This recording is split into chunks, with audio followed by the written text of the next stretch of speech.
అమ్మగాలు. అబ్బా ఏంటి సీత? మీరు అర్జెంటుగా ఐగాలతో విడాకులు తీసుకోండి. నీకిదేం పోయే కాలమే, పచ్చగా ఉన్న జంటని విడగొట్టాలనుకుంటున్నావు? ఇందాక ఇంటికి ఎప్పుడు వస్తారో కనుక్కుందామని ఫోన్ చేస్తే ఒక అమ్మాయి ఫోన్ ఎత్తి మీ ఐగాలు నాతో బిజీగా ఉన్నారు, తర్వాత ఫోన్ చేయని చెప్పి పెట్టేసింది. ఇదంతా నిజమేనా? ఉండండి, ఐగాలే ఫోన్ చేస్తున్నారు, మాట్లాడండి. ఇలా గివ్వు. రే బక్కలోడా, నీకు నన్నెలా మోసం చేయాలనిపించిందిరా? టైంకి వెళ్ళిపోయి నువ్వు దాంతో ఉండడానిక వెళ్తున్నావు? మీరిద్దరూ పురుగులు పట్టిపోతారా. నేను నీకు విడాకులు ఇచ్చేస్తాను అంతే. బాధపడకండి అమ్మగాలు.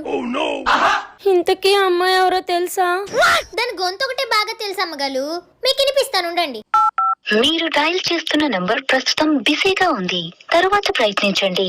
చూసాలా ఎంత ధైర్యం ఉంటే మళ్ళీ అదే మాట అంటుంది. నువ్వు ఇందాక విన్నది ఇదేనా? ఆ సీత.